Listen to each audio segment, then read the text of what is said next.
ఎలాంటి గొడవ లేదు, ఎవ్వరితోని మా కొడుకులు దాకు మాకు లేదు, మా కోడలు మాకు లేదు, అన్నదమ్ములు లేదు, ఎవ్వరు లేదు.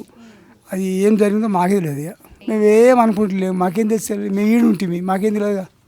మేము అటు ఉండి మాకు ఏమైనా చెప్తేనో మాకేం చెప్పలే ఆమె, ఇట్లా ఫోన్లో చేసి ఇప్పుడు చెప్పలేదు. మా కొడుక్కి నేను అలా పుట్టినరోజు వారానికి ఒకసారి నా కొడుకు ఫోన్ చేస్తాడు. ఫోన్ చేస్తే ఏమన్నా వారమని నా కొడుకు ఫోన్ చేయలేదు ఏం సంగతి అని స్నానం చేసి పూజ చేసి చేద్దామని అనుకుంటున్నా. అప్పుడే ఫోన్ చేసిండు. డాడీ ఎట్లుంది ఆరోగ్యమా అంటే పర్లేదు బిడ్డ అన్న. అమ్మకైతే జ్వరం వస్తుందా అంటే అదే నాయన ఇది పుట్టినరోజు అయ్యాలా వాడిది హ్యాపీ బర్త్డే అన్న. సరే డాడీ మా తర్వాత మాట్లాడతాను పెట్టేసిండు. కొద్దిసేపటికి ఏం చెప్పినట్టు ఫోన్ వచ్చింది మాకు. ఫోన్ అంగడి ఇట్లా సిగ్నల్ రమ్మంటే ఎందుకు అమ్మంటే మీ కోళ్ళు చచ్చిపోయిందని. అరే హార్ట్ అటాక్ చచ్చిపోయిందేమో అనుకున్నాను అంతవరకు నేను అనుకొని ఎవరు చెప్పలేదు, ఒక్క బొక్కలని చెప్పారు. ఏమో హార్ట్ అటాక్ వచ్చిందో హాస్పిటల్కి చచ్చిపోయిందేమో అని ఆ ఉద్దేశం అనుకున్నా. మళ్ళీ మా అబ్బాయి ఫోన్ చేసి వెంబడి ఫోన్ చేసిండు. మా అబ్బాయి చెప్పారేమో వాళ్ళు మళ్ళీ వెంబడి డాడీ అంత అయిపోయింది డాడీ అని. అయిపోయిందండి మొత్తం అయిపోయింది అనగానే ఏం చెప్పారు ఆయన కూడా అంత అయిపోయింది డాడీ అని.